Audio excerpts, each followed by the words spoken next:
Hi there. Welcome to VTS30. It's Keith. I'm alive. Indeed, yes. Thank you for your patience this month in getting this video. I really do apologize for being a week or so late.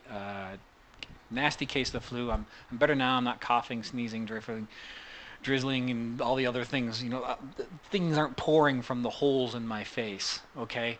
Um, so thank you for that. Thank you for your well wishes. It's been one of those months that you make you go, wow, I hope I don't have too many of those. But here we are. It's good to have you guys. And we're going to continue on with our conversation on facial animation. I want to keep the video portions relatively short because I got lots of stuff to show you on the computer, just by way of example, really. And so we're going to mix it up a little bit here, okay? So we're going to focus this one on brows, really. The whole thing is going to be all about brows, okay? So let's talk about brows. Okay, so what is it about brows I want to talk about? Well, the first thing I'm going to tell you right now, I'm not going to give you a chart that says angry looks like this, sad looks like that, worried looks like this, concerned looks like that. I'm not going to give you like an emotional cheat chart or cheat sheet, okay? Cheat chart, cheat sheet. I'm not going to give you a bunch of pat answers. I'm not going to give you formulas or cliches, okay? That stuff already exists all over animation. We're copying other people's animation all the time.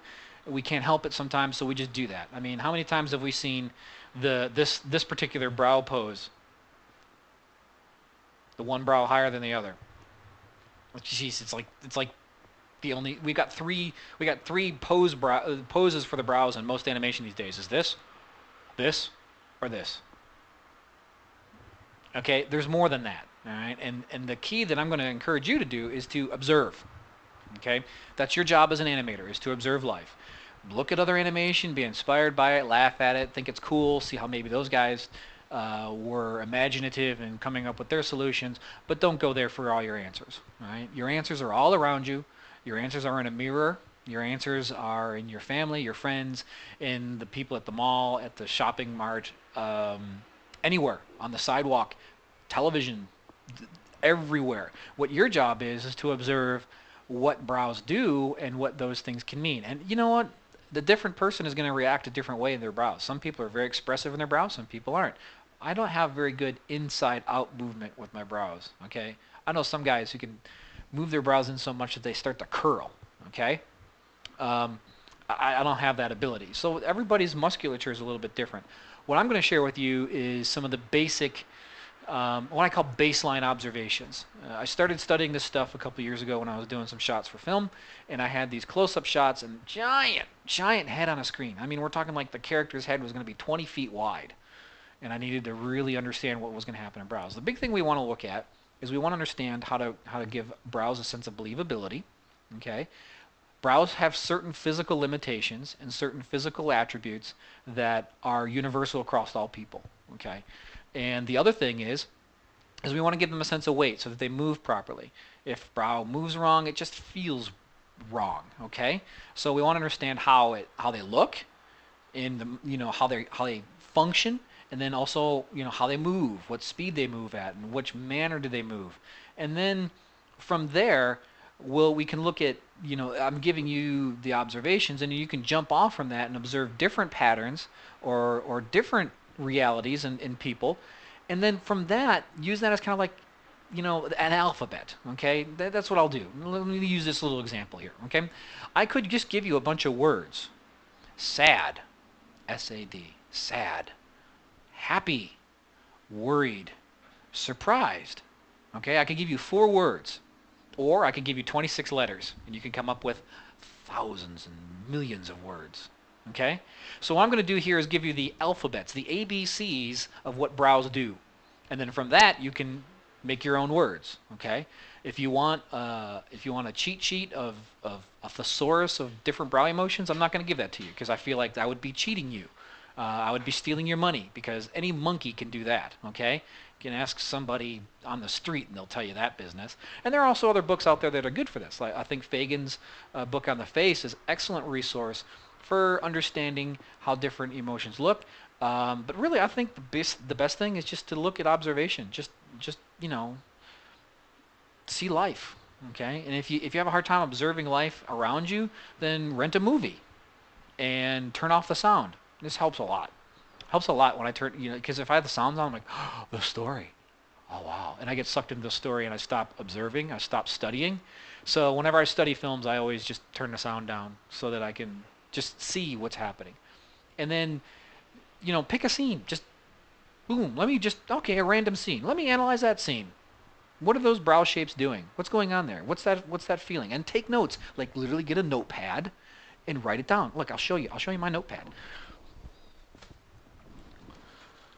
Notes.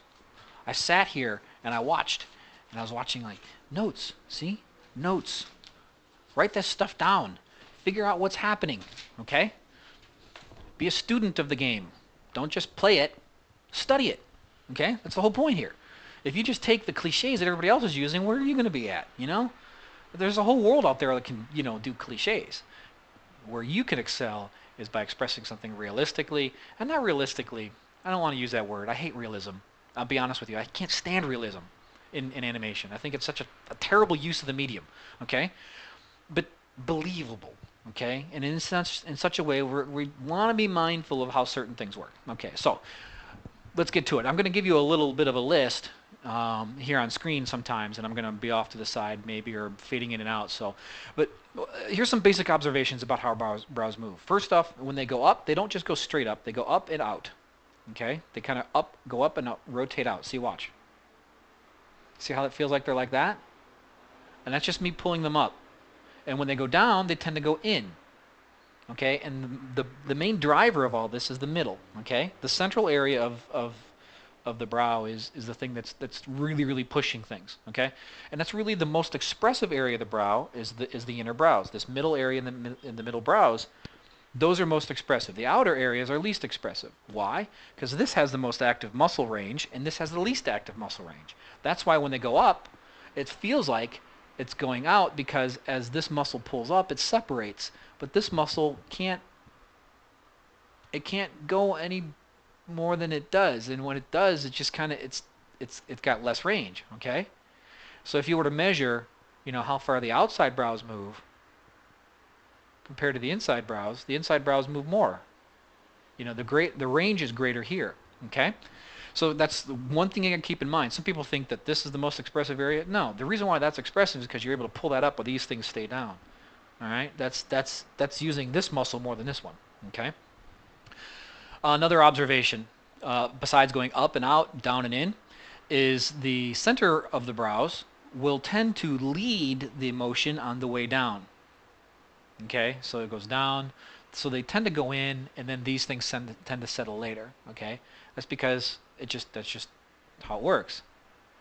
And then when they go down, it's not like these keep going down. It's like they slide in. It's like they hit a level and then they kind of slide. Watch. So I'll do it slow. See that? It's not like these keep going down. But instead, what happens is as this goes further down, it pulls this flesh, and so it's like these things are sliding down a hill. Okay? See that? And then you can keep doing that, and as you make that tighter, you can make these things lower to a point, but really it feels like it's lower, but what I'm really doing is I'm cheating right here. Okay? If I were to cover this. Yeah, you can't, it's hard to make those things go down. Okay? They have a limited range compared to the inside. All right, so when you go down, the insides tend to lead. When you go up, the outsides tend to lead. Watch. See how it feels like the outsides kind of hit and stop, and then the inside keeps going? Watch. See that? I mean, they can still move a little bit, but it tends to be that they'll hit and then the insides follow. Okay? And the reason why is simple. I mean, if you're looking for a mechanical reason, this has less range of motion. So it's going to hit the ends of its range of motion sooner. Okay, this has a greater range of motion, so it's got more room to travel. It's going to travel, and then down here, these are going to hit, but then they slide. Okay, and it feels like they're coming later. Not so much that this muscle out here that drives this part of the brow is driving it. No, it's because this one is continuing to compress and it's pulling the flesh in. Okay, so that's why this feels like it's leading, and these feel like they're following. All right, and in here, when they go up, it feels like these are leading and this is following. All right. I don't know if that's absolutely true, but it's what it appears like. Okay. Another thing you'll notice is as the brows are fully up, I can't make them go in. And as the brows are fully down, you can't make them go out. I'm trying and I can't. The other thing, generally brows are quick. They move pretty quickly. They because we have a very limited range of motion for a brow, maybe about 3 centimeters on an average face, 4 on a really expressive face. That's not a lot of room when you think about it. Okay, and it's a lot of musculature up here driving these things. And like all things with human beings, we tend to use the least amount of energy as possible. That's why we sit 14 inches away from our television with a remote control. I've done that. I've sat in a chair with a television 2 feet away from me hitting a remote control, and the button isn't working, thinking, well, I want to change the channel. Duh, just reach over and poke the channel, right? So our brows are kind of the same way. They're kind of like brow potatoes. They don't really like to be up. Holding them up is a lot of exertion, so we don't hold them up there unless there is a reason to be exerted. Like, I'm really surprised or scared, and I'm just like, or they don't tend to stay down unless there's a reason for it, okay? They tend to just want to find their range, and a lot of our emotions, a lot of our work is in that middle half, the top 25% and the bottom 25% of the range. We don't use that often. We use it for more extreme things, right? But the middle we use a lot, okay? Most of our brow emotion is done by combinations of slight ups and downs and ins and outs of the inner, okay? That's mostly it, and occasionally we'll pop things off the middle, but a lot of the little emotions are driven from the inside because, again, greater musculature there, more control. So we'll get things that'll move in a little bit and want to move up a little bit. One brow always affects the other. You can't move one in isolation. As I try to move this one and try to hold this one in place, I can't do it. Now, somebody might be able to, but most people don't do it that way. So you have to think in terms of moving them in tandem. Now, not mirroring them. You don't want your brows to always be mirrors of one another because that's really dull and boring. But they have to move in concert. All right? Now, that may mean that one will lead a little bit, but you know what? I find that when you overlap the brows too much, it starts falling apart really, really fast. Brows are real particular. They're not very forgiving medium, okay? One frame off here or there and the stuff starts to fall apart. So don't get too crazy with the overlaps on brows. Keep it simple. The other thing with motion with brows is it's quick. Generally, you're going to get most of the range of a move in the first 2 or 3 frames at the most. 3. First 2 frames usually, if you're working at 24 frames per second. 2 to 3 frames, you're going to get most of the way, and then it's got long eases. Okay? That represents most of the brow work. Okay? We get most of the way there quickly, and then there's long eases. Occasionally, for little brow flicks of emotion, we'll hit something and bounce back from it. What I mean is that we'll do a little overshoot and settle. Like, see that? We do that a lot. Or we'll kind of, you notice how it goes down and then kind of settles back into another one. And we'll do that. Or if we're kind of like thinking something through and we want to accent something, we might just go like that. Okay, those are called micro expressions. Those are very hard to pull off in animation. I'll be honest with you. They're very, very difficult. I haven't seen too many people who are good enough to make them work. I don't know what it is.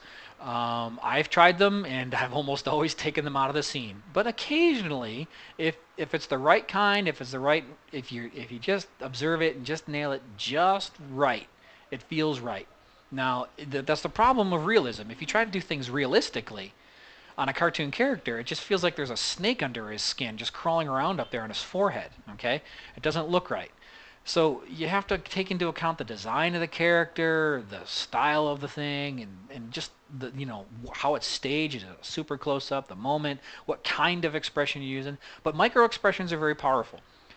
Generally, these overshoots are going to work mainly for situations like that. But again, sometimes we're just going to pop and hit something and come up, and we'll do that. Pop it. We do that quite a lot. Sometimes some people do it more than others. Some people just do it every word. I don't know anybody who does it every word. Do you? I mean, I don't know anybody who does that. Do you? So don't do it. Don't do it every word. The thing about brows is you don't want to have them moving too much, because it's about clarity and about simplicity. Just like we don't want to perfectly recreate all the noise and the jitter of body motion in our animation, but we want to boil it down to the cleanest essence of what that motion communicates, but whether it's business, whether it's physics, mechanics, or performance. The same thing with the brow. We can get too caught up in details, you know, these little overlap details and what's leading and what's following and stuff. I want to caution you not to do that. I want you to be mindful of these things so that if you have a close-up shot and your character's face is going to be 25 feet wide, you're equipped to know how to approach it. But the biggest thing with brows is simplicity. I find that when we get too active with it, we get a little too ambitious, and like I said, it's hard to do this. And so, you know, people ask, well, how do you block it? Well, I'm going to show you on the computer here. I'll show you how I actually work in some scenes, and you're going to see me make a mistake. Okay, you're going to see me try something and see that it doesn't work, just to see how hard it is. And whenever you're in a situation like that and you find that something doesn't work, the best thing about brow animation is you can just fall back on simple, clear, and solid. All right, simple, clear, and solid. If you can do that with brows and make sure that you understand some basic mechanical constructions and limitations of brows, your work will be so much better. Okay, because so many times I see animating, you know, students who put the brows into shapes that just like that's not saying anything, because it's not mindful of what people's faces really can do. Okay, we don't want to be limited by the realism of our face, but we don't want to ignore what faces really do either, because then we're just making things up. And when we do that, there's a disconnect, and the audience can't really connect. Okay, we've been looking at faces from the very moment we were born. We are all, every single one of us, experts on what a face means and what it's like and what it's about. And it doesn't take a lot of change to be able to express things. Now, one of the things I want to let you know is, in and of themselves, brows are fairly limited. I know I'm spending a whole video looking at them, but really, it's the brows combined with the flesh around the eyes that really sell it. Okay, so don't get too caught up in like, oh God, man, you know, that emotion's not really reading. Maybe if I overlap the inner brow a little bit more on the way up, because Keith said that's what happens. You might be getting into a little bit of danger there. I think the thing to be mindful of is, yeah, be mindful of these things and try them, but it's the combination of the brows with the eyes that really communicate so much of the emotion that we have. Okay, it's the lids and the flesh around it, and yes, as you move the brow up and down, it does affect this piece of flesh right here, and that affects the lids, and that brings a certain level of meaning to things, absolutely. But what we're going to do in another video is we'll look at the flesh around the eyes and see how we can make them work in concert with the brows, all right, to kind of express a whole value. And this goes back to that whole thing I talked about last month about connective tissue. The whole face is one unit. I know I'm kind of going to break it down, and we're looking at brows, and then soon we're going to look at lip sync, and then we're going to take another video and look at, you know, facial or emotional expression and combined with lip sync. There's like all these little sub pieces, but don't ever lose sight of the whole. The whole is that a face is a single communicative element. Okay, it's one instrument, and it's playing the same song all the time. All the pieces are playing together, right? And even if it doesn't seem like they're playing the same thing, that discongruent, that disconnect actually means something. Okay, so the whole face is a communicative element. All these little sub-elements and all these little particles of it, it's good to study them, it's good to understand them, but don't get too caught up in it. Okay, that's enough caveating. Let's get into the computer and look at brow stuff.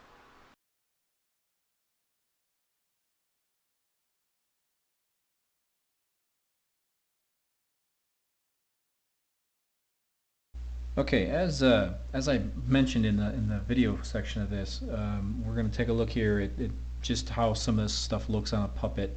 This is a free puppet you can get off of High-End 3D. It's called Max for Maya. Not well, I guess it's from 3D Studio Max. Anyways, it's got good brow controls. They're real simple, just inner, and most brow controls really don't need anything more than this. You might need some extra stuff up here, but if your rigging department is good, or if you're good at rigging, you'll get the free stuff up here. But really, this isn't about, it's not, you know, the complexity of the setup. It's not, you know, muscle simulations or any of that stuff. I mean, if you're going for super realism, yeah, that's what you'll need. You have to be mindful of how all this flesh up here plays. but really I'm just looking at trying to express some basic ideas with a fairly simple puppet, because the simpler it is, the easier it is to teach something, right? So the first thing I have is I wanted to show how, as I mentioned, when you can brows can move in when they're static like this. You know, when they're flat at a certain level, they can move in with that compression inside. Okay, the thing that you can't do when they're sitting like this is make them move out. It physically, we don't have any muscle to pull on the outside. The only muscles we have to pull our brows are again in this area, and I'm going to use my little draw tool here. And a lot of folks email me about this. What's that tool you use? Okay, here it is, Annotate Pro. Okay, and you go to annotatepro.com to get it, and it's like $19 or something like that. Okay, and it works and it doesn't work in Maya. Okay, it works on the system. Alright, this is my desktop, and let me go ahead and bring my recycle bin over here. You notice my recycle bin is behind it. It works on the system. Okay, alright, that's enough of that business. What I wanted to show you is that the way the muscles work for the eyes, the eyebrows, is they tend to pull out like that. Okay, you have that muscle system working, and you have this ability right here to squeeze them in. Okay, but what you don't have any way to just take that and pull it out like that. It just doesn't exist. Okay, the outer brows kind of ride on they kind of ride in their own little system that and it's kind of curved. I'll be a little more extreme with it, but that's the idea, is that they kind of ride on that sort of curve. You don't limit it necessarily, because sometimes for animation it's all about exaggeration, so we really want to push things quite a bit. Okay, but the idea here is that as brows come together, you know, to get like a furrowing or a knitting of the brow, you know, like he's a little more concerned. And I'm not doing any change to the eyes at all. Okay, just with the brows here.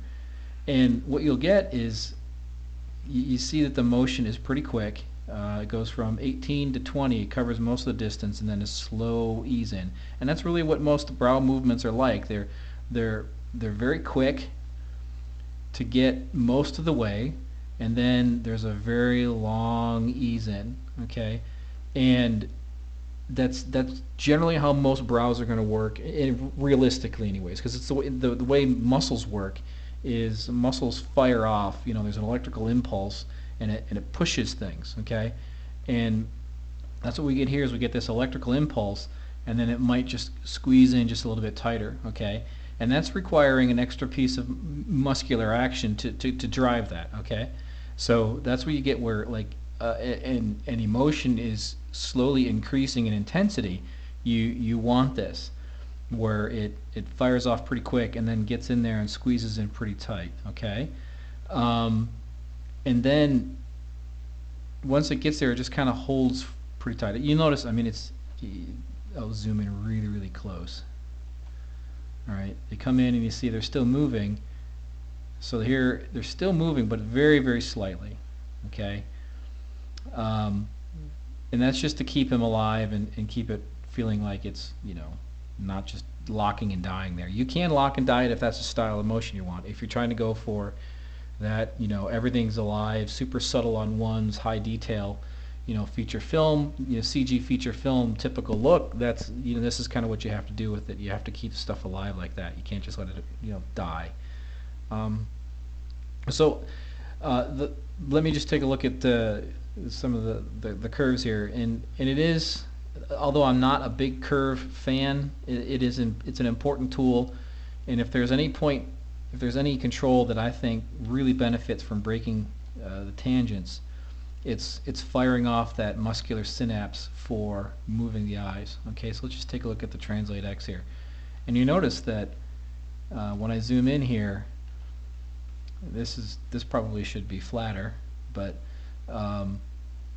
you notice it fires off pretty sharp right here. I'm not easing out of it, and that's because what happens is the impulse from the brain comes to the muscles, and the muscles just twitch. Okay, so it's taking off. It's not easing. It's taking off, and then you notice how I drew that line from before. It fires off, and then it just slow ease. Okay, And that's what we have here, is just a very slow ease and build into it. Okay, and then again here, where this could be, you know, my curve work here is a little bit sloppy, I have to admit. But here again we have a very, very strong fire, where it goes in and it bam just fires off. Okay, pardon me. So what I'm trying to show here next is this is kind of how you do the you know, increasing worry sort of thing. And again, keep in mind the mechanics that I had mentioned in the video, is that inner brows can squeeze in, and they'll squeeze in more. So I mean, if the inner brow starts here and you took the outer brow and you kind of moved underneath, and they had like a race, okay?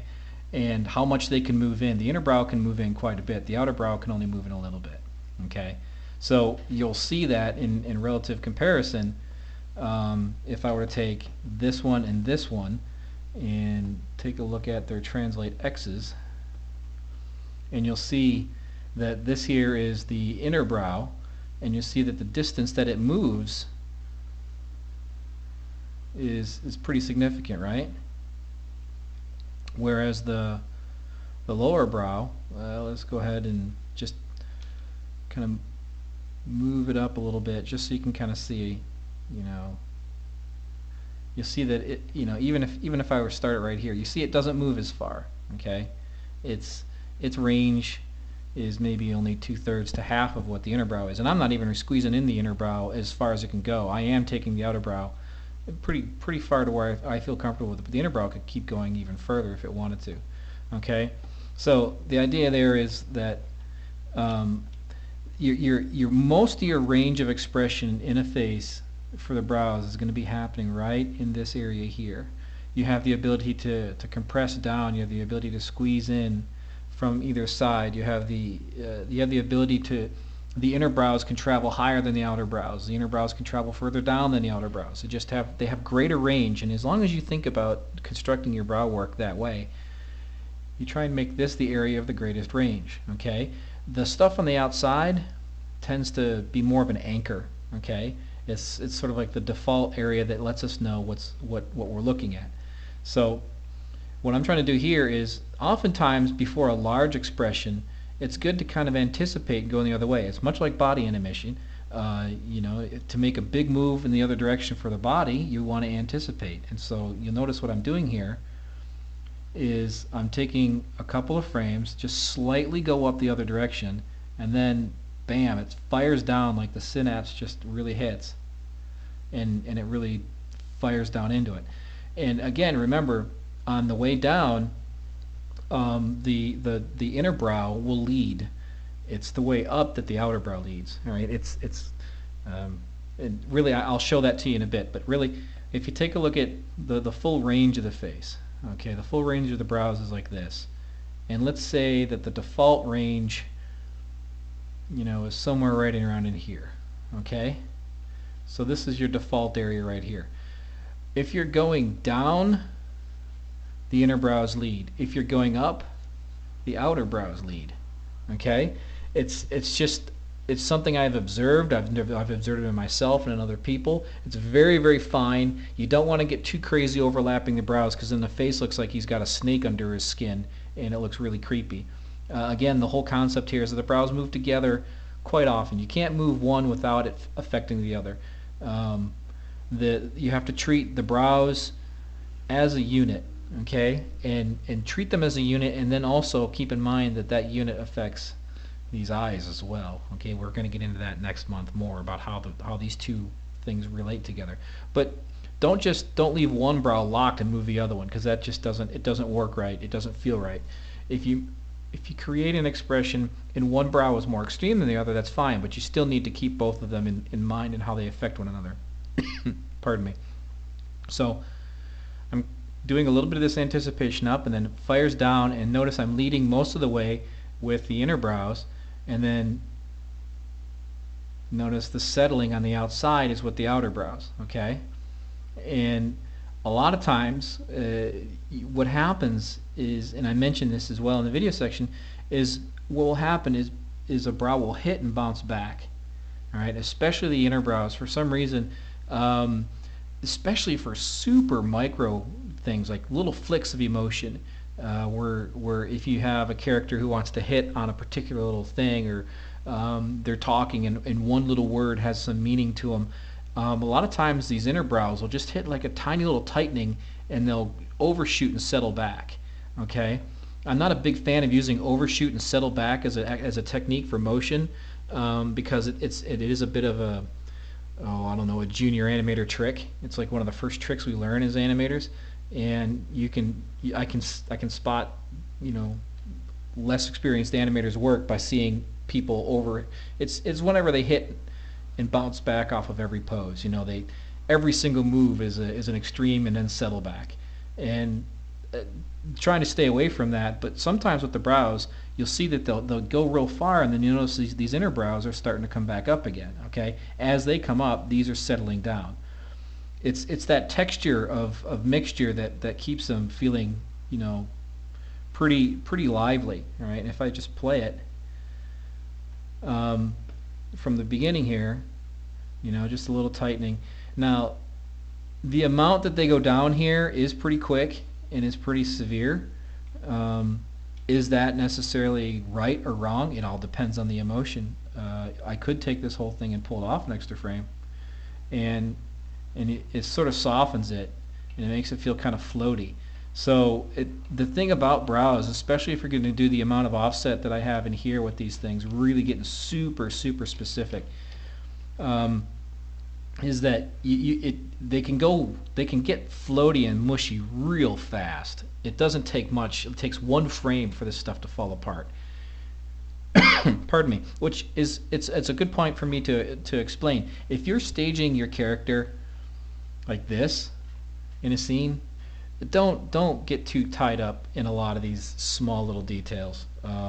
You know, like the various things of overlap and stuff. At this stage, what works best is simple stuff that's easy to read and is clean. You know, because a lot of this stuff just gets lost. You know, and yeah, if you want to zoom in, if you're going to work someplace, it'll give you, you know, a whole week to do 3 seconds of animation. Yeah, you can twiddle with the brows at this kind of a staging.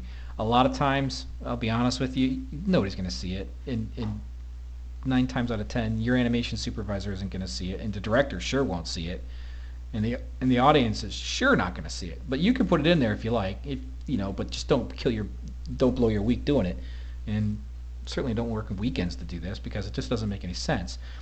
The stuff I'm talking about with all these fine little pieces of overlap is animated films these days are starting to, you know, use more live action convention as far as the staging and the editing of films. So what we have is a lot of shots that are fairly tight and are fairly close up, and as a result, these are things we do have to think about, because when you're this close, you got to remember, you know, this right here, he's maybe, you know, 250 pixels wide on my screen. But when you get him up on a movie theater, that's going to be 30 feet wide, okay? Or for those of you who don't measure your distances and body parts, that's going to be, oh, I don't know, somewhere around 10 meters wide, okay? That's a big image. And if you have that much just sitting there dying, you do have to worry about this stuff. So that's why I'm showing it to you. I'm trying to dig down as deep as we can into the level of brows, because the whole thing is to just dig deep. Okay? So you got to keep in mind that you're going to get, this stuff's going to lead, this stuff's going to follow. And then what will happen is sometimes when you hit something really extreme, the inners are going to bounce back. Okay? The outers don't do too much hit and bounce. Only on the way up do the outers do any hit and bounce. Okay? And what I do right here is I just do a slight little tightening, and the tightening when you're down here is mostly not, it doesn't go down more, it actually goes in more. It does go down a little bit, okay? So when you go from like a kind of angry to really angry, really work on trying to squeeze in more, because that's, so many times people think that brows only move in 2 directions, up and down. And it's not true. This inside, this squeeze motion is very strong. It's something that it adds another level of dimension of emotion to what we do that just, you know, if you're not mindful of how things move in and out like that, especially the inner brows, again, this stuff right here is going to move more than this stuff out here. But you notice that as I squeeze the inner in, the outer is going in a bit too. As they go down, they are coming in a bit. And if you don't believe me, we'll just zoom in real close. All right. And we'll take, and well, let's go ahead and look at this one here since it's not all chopped up, right? And we'll take and we'll draw a line right like this. Okay, so there's where your outer brow is at. And then as it squeezes, you don't see it moving off the edge, but you see it right here in this little corner. Right, this little corner is right there. So if I were to take this line and move it over, look at that. You can actually move the lines around too. I hope you didn't know that. And it's real subtle, but it is squeezing in a little bit right into here. You know, it's coming in just a little tiny bit. Again, do you worry about this stuff on shots that are staged at a distance? No. But stuff that's tight in, yeah, you want it because you want to feel that sense of this muscle's tightening and it's pulling this skin, and that's really what's happening when this tenses here. It's not, the muscles out here aren't doing anything, and that's really the muscles controlling the outside of the brow are these, okay, that wrap around the side of the skull. What's happening is these muscles are flexing and it's pulling the skin towards the middle, and as it pulls the skin towards the middle, of course it pulls it more closer to the muscle and less farther away. So what you're getting here is a fall off of influence. All right, so this tightens in very, very much, and what happens is this moves in a lot and then moves in a little bit, and then this, well, all my colors are kind of messed up here. The part that's connected right to the muscle is moved the most, and this will move just a tiny little bit because the influence starts to fall off the further away you get from the muscle, to the point where it doesn't affect anything at all. Okay, so you think this area right here is the strongest influence, and as you go it gets weaker and weaker, but it still affects it. And it's about that connective tissue thing I mentioned last week. Okay, so or sorry, last month. So that's what we got here. And so what I'm going to do now is just do a little like, well, that's really swell, Keith, but how do you actually do this? How do you animate it? Well, that's what I'm going to do right now is I'm going to do a little bit of, here's how you animate. I'm going to take him and going to have his brows go up. All right, and I'll just show you a little bit how that happens. The first thing I like to do is I like to go off about, 3 or 4 frames. Again, brows move very quickly. They move most of their distance very, very quickly. So what I like to do is just get the final end pose that I'm looking for. Pardon me. So what I want is I want kind of a surprised look, okay? And so I'm just kind of building this right now. Now remember what I said in the live action part. Brows do not just go straight up and down. Instead, when they move at an angle to the skull, okay? They kind of ride this track right here. So what I've done is I've just moved them up, but now what I need to do is I need to start moving them out, and then at the same time, remember, they don't just slide out, but they rotate as they go. Okay, so the brow that's like this ends up like this, and you can see the rotation values in it. So most brows are not set up to, in the rig to rotate. So a lot of times you have to just create that effect manually. Okay, see how that feels like it's rotated compared to that? And so that's what I'm doing here is I'm kind of creating this sense of rotation inside the expression. Okay, and just to accentuate the amount that they go out. Okay, so select all that stuff. I'm working auto key, but I always select all my controllers and hit S so that I can remember what the values are. Okay, and you see that it has a nice natural flow because it's not just going straight up and down, but you get a sense of rotation, you get a sense of muscles pulling on that outward path. Okay, so but if I were to just play that, it just kind of linearly rises. And you know what, even if you just get good structure, good posing, good drawing, if you understand how they work, and you're in a high footage environment and you can do this, and then you just set a keyframe short of it and then move it back one, For television shows, that'll be awesome. Because most time television shows, they're not even that good. Okay, but I'm gonna be a little bit more mindful than that. Okay, so this comes up, and as with everything, I generally like to work when I'm making keys like this. I generally like to work my tangents linear because I don't want any easing in here from the computer to mess up what I'm trying to do. Okay. So let me just focus in on this little section. So what I've got is it starts at 91 and goes to 95. So that's 1, 2, 3, 4 frames to get all the way up there. But again, we want to ease into this, but they're going to get most of the way up there pretty quickly, like in 1, 2 frames. So what you can do, you can use something like Justin Barrett's Tween Machine, which is a nice fun little tool. Okay. Um, One way to do this is you just go ahead and you can say I want it to be like that, and it will change it makes an in-between here, but it favors either this pose here or it favors the previous one. So what I've done is I've just said, well, favor this one right here. Okay, you can do the same thing by stretching this key out and doing it in a timeline, but if you have a fun little tool like this, well, why not go ahead and use it, right? So what we got here is something that feels like it's coming up most of the distance right away, but it still feels a little bit linear. So I'm going to go ahead and really push it so that there's a real strong sense it's going most of the way, and then a tiny little bit. So do you want math? I don't know. In mathematics is the first part of the move is maybe 80%. Don't take me a stock on that. Don't turn this into a formula. I'm just giving you a guess, okay?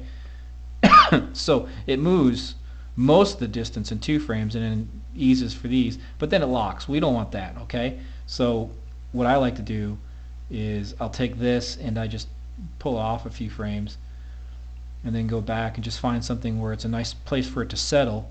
And when I'm doing brow animation, I'm by this time my body animation's done. So if I'm working here in a way that, gosh, Keith, you said in VTS something that you work this way, guys, you got to understand, there's all kinds of ways to get this stuff done, and especially when you're doing detail things like this, sometimes it's just easier to just get right in there and do it. If you know what you want to accomplish. So that's what I'm trying to show you here is a way to get this done. So it kind of that hold right there is just a little on the soft side. So I'm going to stop up, a couple of frames short of that, and just pull it back one, just to kind of build an incremental ease into it. And when you look at that on the graph editor, you might say, well, gosh, Keith, you're putting extra keys in there. Couldn't you do that with a curve? Sure, you could, but the way I work is I don't like looking at the spaghetti box, and I don't like tweaking these until I have to because it hurts my wrist. So I'm just building it right here because it's just easier, okay?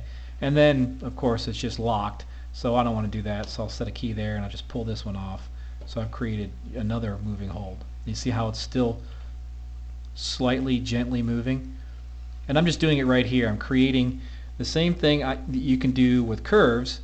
If you were to zoom in on this, you'll see that it's still moving, and I'm just doing it by hand because I know what's happening in the curves. I don't need to look at them to see them. Alright, so here's the basic blocking of that move. Okay, it's got the behaviors that I'm looking for as far as like the movement and the structure and the musculature of what's happening in the brows, and it's also covering the distance that I'm expecting it to cover. Okay, so now what I want to do is I want to start building in some of that detail of the overlaps of what's going to lead and what's going to follow. So this is all like last day of the assignment sort of stuff. And what I'll do is I'll leave that launch, that muscle twitch, to still be linear. Okay, I don't want to make that splined. But the rest of this stuff, I'll take this last one, I'll make them flat tangents. I'll take these, and you can spline them and then tweak all the handles, but that's painful, so I'll just go ahead and use Michael Comment's auto tangent and auto tangent the selected keys, and maybe just tighten them down a tiny little bit. Okay, what that does is it fixes the handles for you, so you don't have to tweak them all by hand, you know. So it's a great little tool. Good grief, it's saved my career. um, so, and then all I do is I just get in here and I'll just start looking at what I don't need. So there's a key I don't need. I'll just let that kind of go soft like that. And then again in here, here's a key that I probably don't need. Just let it go soft like that. And that's what I'll do is I'll just kind of get in each one of these things and find keys that I don't really need and just kind of tweak and clean stuff out. You say, well, why did you put it in there if you don't need it? Well, because when I'm building this stuff out, it's important for me to be able to see it without the computer's math involved at all. Okay, so and whenever you do this stuff, the computer puts its own math on there, and it just confuses me. So because I'm an old fart or something, I don't know. But I like to know what I'm building on my motion. I don't like to get too many happy accidents because I just have this thing where if I have too many happy accidents, I feel like, well, you know, I'm really not animating. I'm just kind of getting lucky, and I don't like the feeling of getting lucky. I mean, it's nice, but okay. So that little extra ease, the thing that I built, I kind of took it out. You notice, but that move is still there. Okay. Now the question is, would I do an anticipation before going up? Because it's such a large move, I probably would. Okay, so how would I do that anticipation? Well, one way to do it is to take this and just move it back one. And then what I'll do in Maya is I middle mouse over one frame and I just hit key again. And what I'll do is whenever I'm going to lead, I'll do most of my anticipation with that. And since again we're going to go up, we're going to lead with the outers. All right, so the anticipation is going to happen mostly out here, okay, and not a lot, and we'll build some right there as well. Okay, so how does that look? We'll take this, and it's very, very subtle. Now that might even be too much right there. Okay, and take this and do that. Okay, and it just gives it a little bit more weight. And what'll happen is you guys will have this scene, and for you guys who are non-Maya guys, you should be able to open this up, download the Maya PLE from the Autodesk site, and you should be able to open this file and analyze it. Okay, so what I did there is I created that little tiny micro anticipation, which again might be a bit much. It's hard to say until I play blast it. It's feeling a little stuttery, so I think I'm going to do is reduce that. One way you could do that, you could do it in the graph editor, but again, I just have, if you're a Maya user, there's some tools that I have that I've built up through the years, which are real handy. And one of them is that I can take this key and I can tell it to be more like the previous one or the next one. So I'm just going to tell it to be more like the previous one. You see that's changing a bit. Let me zoom in here. And you'll see what's happening with the curves as well. See, I've got this down right here. So if I just take and cheat that back, you notice it's changing the curves to be more like that. Okay, so that the anticipation isn't quite as strong as it was. All right, there we go. Just a tiny little bit of something, and you're thinking, geez, Keith, this is pretty insane. Well, you guys want to learn how to do stuff at that, that crazy, high-end film level. This is it. This is the stuff these guys spend time on. You wonder, gosh, what do those guys at Pixar do to get 3 seconds a week done? This is it. They focus on this stuff, along with making good performance. But once you get a good performance, again, if you're doing a filmic shot and you're getting in there on a close-up, you got to be mindful of all these little details, right? So there's our little tiny micro anticipation, and then it comes up and then it eases out, which is all well and good, right? But we still haven't addressed our overlaps, which is, the idea that we're going to lead up with the outer brows first. So one way you could do that is to just take this and nudge that frame back. All right, and you think, well, gosh, that doesn't look like the outer brows are leading. Well, stop and think about it. What we had before was, let's say the top of the outer brow is there and the inner brow is there. Okay, so if we took this and we take this frame and we nudge it back, notice what we have is at the same frame. Now the outer brow is up just a tiny little bit more while the inner brow is in the same position. You think, geez, Keith, man, that's pretty insane. I don't know why you're even focusing on that. Well, again, it's one of those things where that's what you can do. Now, could you, if you wanted to, could you take each of these things and actually, let me take this one and nudge it back as well. Could I take these and just offset the keys in the timeline, like just select them and move them back a frame? I could, but it starts to look really goofy. See? And you got to be careful with this stuff. You know, one frame, that's it. I moved it back one frame. And it starts to look like this weird worm is crawling on his forehead, and it's not what you want. Okay? So the little tricks that you get away with in, you know, in school or farting around at home, there's no shortcuts to this stuff, okay? When you're going to do this, you got to do it right, which means you got to really think about what this is going to look like at that frame, that specific frame. You have to think about this. And then what I'll oftentimes do, if I don't feel like that effect is strong enough, is I'll get in here and I'll actually just cheat that a little bit more to try and really push that idea. What you really want to do is you want to have the sense not so much that the outsides are going first, but that the insides are arriving second. Okay, I don't know if that makes sense to you or not, but I don't want to call attention to the idea that the outside brows are moving up first. I really don't want people to say, "Wow, his outside brows are very articulate." All right, that's not the whole point. The whole point is we want the whole thing to feel natural, and we want it to have a sense of weight. A lot of times, a brow animation doesn't have weight, and the great way to have weight is to understand how pieces move and what leads and what follows. We don't want a sense that the outside is leading. We just want to get the sense that the inside is following. All right, and again, for the opposite direction, when they go down, we don't really want to get a sense that the inside is leading. We want to get the sense that the outside is following. All right, so by doing that, what we've done is we've kind of created this little rotational point right here. See how these aren't moving very much once they get up there? They kind of get up there in pretty much in one or two frames, and then what's happening is they're kind of maintaining their position, and the inner brows are continuing their rise through this hold, and that's what gives it a sense of weight and gives it a sense of being anchored. Okay, you don't want your brow animation to feel unanchored, and that's pretty much it. Now, would I go in and clean the curves? That depends, you know. If I just sit here and play this. Yeah, and again, brows should be pretty quick. Now, they are soft like that, okay. Would I hit that and bounce back?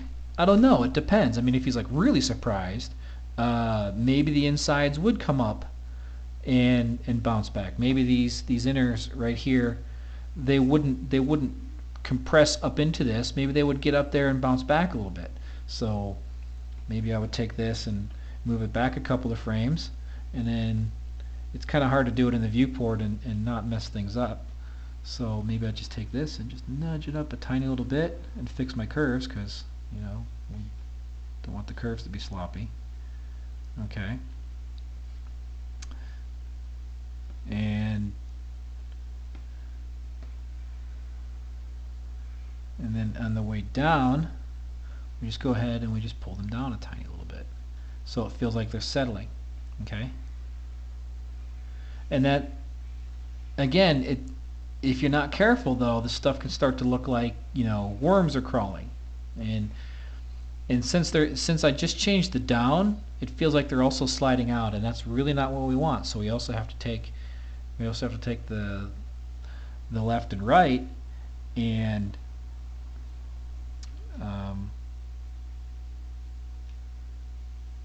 squeeze them in just a little bit, so that as they come down, we still feel, because when they're up here, they can still squeeze. Okay. And that's pretty mushy right there. So what I would probably do is, you know, come back here, find a key it, and then just move that back to kind of create an, you know, a layered ease. Okay. And I'm still not real fond of that, because the amount that is moving up, and I didn't build this with the idea of it hitting and bouncing backs. I'm just kind of showing you in case you wanted to do it. But I think you can overdo that move, that hit and bounce back thing. you can really overdo it. I think it's not very useful for these larger moves, but it's more useful for the smaller micro ones. Okay, which um, is to a point where I've done some experimenting with these really super small micro moves, and I haven't been able to get them to look right on screen, especially projected really big, on a 30 or 40-foot screen. When I was trying to do this stuff in the film, it was too distracting. So um, a lot of times when it comes to brows, the simpler the better. Okay, so I'm going to undo a lot of that stuff that I did as far as that overlap and stuff. Okay, because I'm not a big fan of it. Okay, and this right here that's got good weight to it. It's got good things leading and following. Okay, and overall, you'll find that if you can get that level of expertise in your brow work, you're gonna find that, especially for close-up shots, it'll make a difference. And even if you know, shots like this, it just even if you get away from the face camera sort of thing, and that's the other thing is I'm not a big fan of animating to a face camera. I'm doing it because it's easier to teach that way. But if I were to get into a shot, and you saw a character just do that tiny little bit with a little bit of an eye squint, you'd see that on the screen. You'd be like, wow, that's pretty cool, and you'd wonder, well, what happened there? What did he do? It's just a tiny little bit, okay? And then again, it's these little things here. And if you remember my VTS videos a couple months back about details and structure, what we're creating here in these larger moves is the structure, and then the detail is these tiny little things, these little twitches, So that's there. That's structure. That's detail. This to this is structure. All the little outer overlaps and the inner hit and bounce backs and stuff. That's the details. Okay. And as I said in those videos, if you spend all your time focusing on the details without understanding the structure that they're riding on, you're going to end up with a total hash. It's not going to work at all. Okay, so don't get caught up on a lot of these details. I explore them here because I said I was going to get deep into the brows, and this is about as deep as you can get. But don't think the secret is in the details. The secret is not in the details. The secret is really in understanding how they move and what good brow shapes look like. Okay, and you've got to be mindful of the weight inside of brows. I think the most important things about brows is understanding, one, how they move, like directionally, which parts are more expressive than other parts, the direction that they move on the skull, the range of motion. Number one is how. Number two is the timing. Okay, which means relatively fast and then eases off. Okay, those are the big things. If you can get the how, which is good drawings, and the timing, which is timing, well, there's 99% of animation is pose and timing, right? So if you can understand that business, that's going to get you to a point where, yeah, man, your stuff's going to look better. Then everything after that is gravy. Okay, all the little details, the leads and the follows. I would say probably the third thing would be the overlaps, but that's really more about getting them into the proper place, and it's a spacing issue. So the overlaps would be that spacing, which is the sense of going down, the inner brows are going to lead, going up, the inner brows will follow. And if you can just remember those three things, how they look, and do what I did. Get yourself in front of a mirror and just make faces and take notes. All right, I did this 2 years ago, and I did it again just before this video to make sure that my notes are right. And I actually found some new things. It's all about observing and then finding a way to bring it into your work. All right, so let's go ahead and wrap this up. All right, I hope that was helpful. I don't know if it was. Maybe we went really far down the rabbit hole of brows. Maybe you learned more about brows than you ever wanted to learn. Maybe you're thinking, why did I even bother with this? I have no idea what you're thinking. I'm just talking to a camera in a concrete room. I have a jazzercise microphone. See? I'm sweaty. It's a little hot. I'm not sniffling. So, anyways, that's enough of that. Thanks everybody for being a part of this. Thanks for your patience again. Thanks for your good wishes. And I hope everything's well with you and yours. And remember, guys, this is just animation. It's not fret. It's not like War and Peace. So it's not the eternal destination of all mankind. Okay, this is just animation. It's a cool way to make a living. It's a cool way to tell a story. To have fun. It's cool stuff. I'm really excited about it. But in all of this, I want to encourage you. With the kind of month I've had, I want to just say, don't neglect the important things, the really important things. Okay, all this stuff, it's nice, but those you love, those you care about, things you really truly deeply believe. Those are the things I want to encourage you to believe, and to spend your time in. All right. I know, oh man, Keith, he's getting on us again.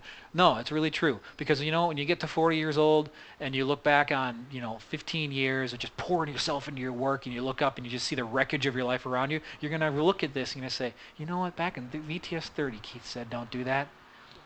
Take it from a guy who's been there a bit and has seen other people be there as well. All right? Be good to your loved ones, be good to each other, and have fun, okay? All the best. God bless.